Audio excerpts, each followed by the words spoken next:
To be governed is to be watched, inspected, spied upon, directed, law-driven, numbered, regulated, enrolled, indoctrinated, preached at, controlled, checked, estimated, valued, censured, commanded by creatures who have neither the right nor the wisdom nor the virtue to do so. To be governed is to be at every operation, at every transaction, noted, registered, counted, taxed, stamped, measured, numbered, assessed, licensed, authorised, admonished, prevented, forbidden, reformed, corrected, and, if necessary, punished. It is under the pretext of public utility and in the name of the general interest to be placed under contribution, drilled, fleeced, exploited, monopolised, extorted from, squeezed, hoaxed, robbed. Then, at the slightest resistance, the first word of complaint, to be repressed, fined, vilified, harassed, hunted down, abused, possibly clubbed, disarmed, possibly bound, possibly choked, possibly imprisoned, judged, condemned, possibly shot, deported, sacrificed, sold and betrayed. And to crown it all, mocked, ridiculed, derided, outraged and dishonoured. That is government. That is its justice. That is its morality. And the point is, nothing has changed since Pierre-Joseph Proudhon wrote that in 1851. And what I would like to do is explain why that is. You can't give something to someone else that doesn't exist. The unicorn, it's a mythical creature. If I can't have a unicorn, I can't give it to you. Supposing I have a pound coin, and supposing you go, oh, I need some change for a machine. And I go, oh, here's a pound coin. And I give it to you. It's a pound coin, it exists, so I can give it. And it's mine, so I can give it to you. The pot of gold at the end of the rainbow I can't give to you because it doesn't exist. One thing that you cannot give is a right to an MP or a local councillor by voting for them. You can't give them a right that you don't have in the first place. The right to impose your will unilaterally on someone else. You do not have that right, and no one has that right. We could say that everyone has the right to impose their will upon everyone else. That's one thing we could say. Or we could say no one has the right to impose their will on everyone else.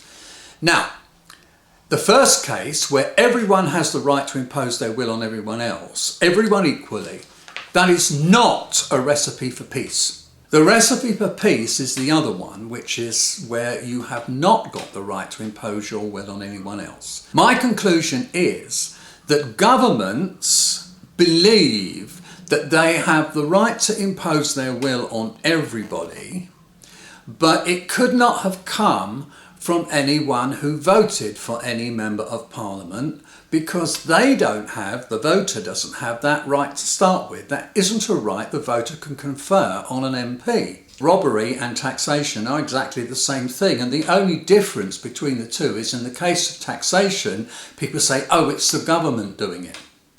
Well, that's all very well, but where does the government get the right to do that? Because robbery is robbery, and it's not a right that anybody's got because we want to live in peace. It's not a recipe for peace if we allow robbery. In the same way, if we allow murder, it's not a recipe for peace. So robbery is not part of the recipe for peace. So no voter for any candidate, and no candidate themselves have the right to rob other people.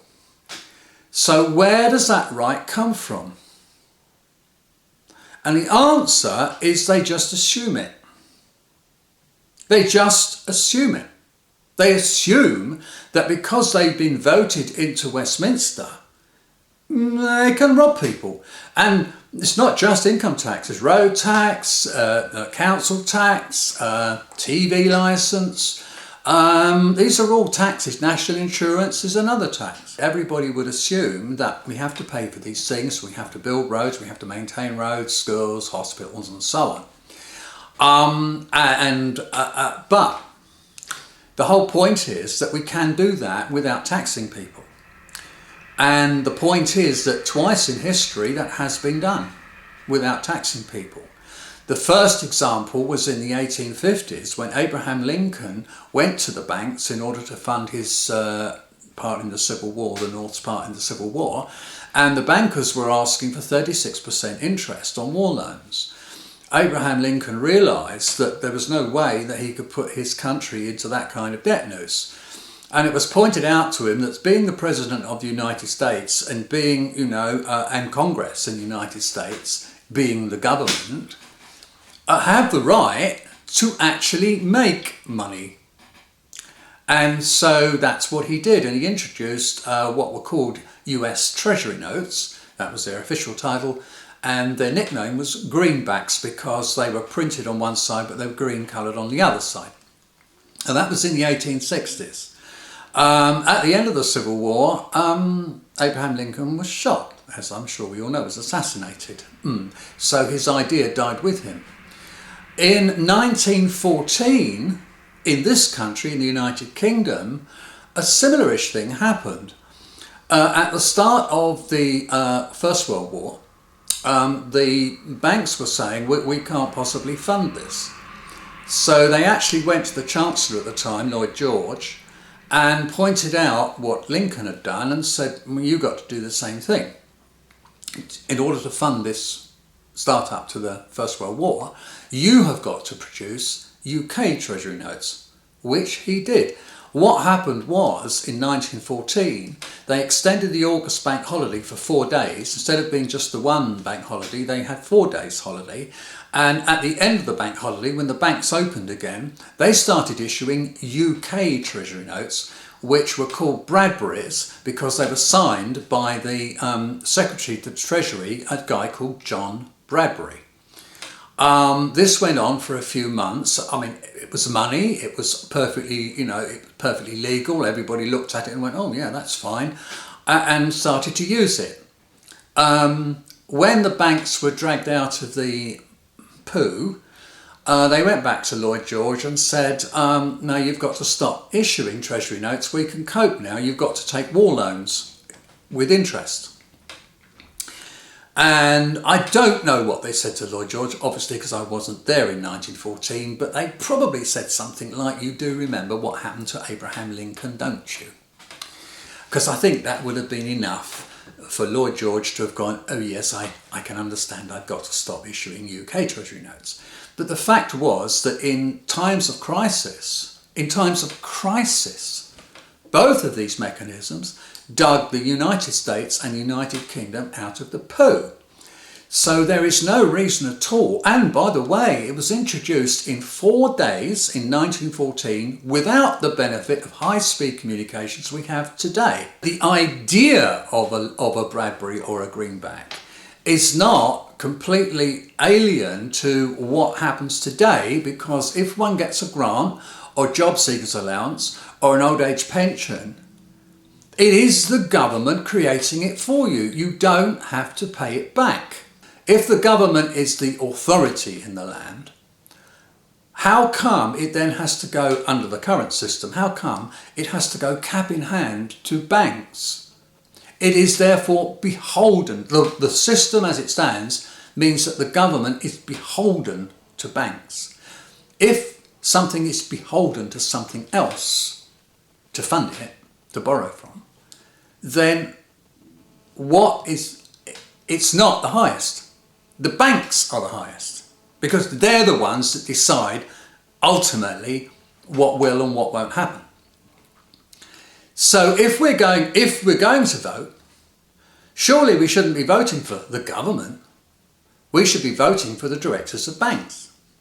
The reason why we're not voting for the top people, we're voting for the middlemen, is because we've been deceived in a kind of a double-think way to say the government is the top of the tree, that's what you vote for, but then, oh no, they're also beholden to the banks. And that kind of, it's a deception, it's a double-think. The fact is that under the current system, the top people are the bankers because they decide what you can have and what you can't have.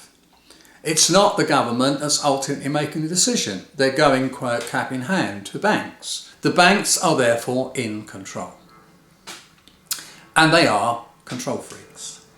A psychopath is the kind of person who will want to control other people. It's what they do. MPs and local councillors could never have been granted any of these rights that they assume they've got. That doesn't mean to say they don't do it, because they do. They make decisions and they get, the various agencies to enforce them. They haven't got the right to make the decisions, and they haven't got the right to enforce these decisions on us because we haven't consented. Now, if you consent, that's a different. You do have the right to consent or not. That's a fundamental right. And if you consent, then fine, it's not a problem. But if you don't consent, you have the right not to consent and to be left in peace. Agency to keep the peace, which doesn't mean imposing the peace. It means if someone breaches the peace, to haul them in. Now, that is what the police swear to do. That's in their oath of office. That's what they swear to do. That's what they should be doing. But what they don't do is go around, is wait for people to breach the peace. They will just stop and search anybody. And if you start to disagree with them, they will actually breach your peace by grabbing you, taking you, arresting you, taking your DNA, taking your fingerprints these days, just because they didn't like the look of you. That's not acceptable. That's not what they swore to do. If we have police, constables actually, who are there simply to investigate and to collar people who breach the peace and nothing more, then that's an agency which we obviously need, some kind of peace force, not police force,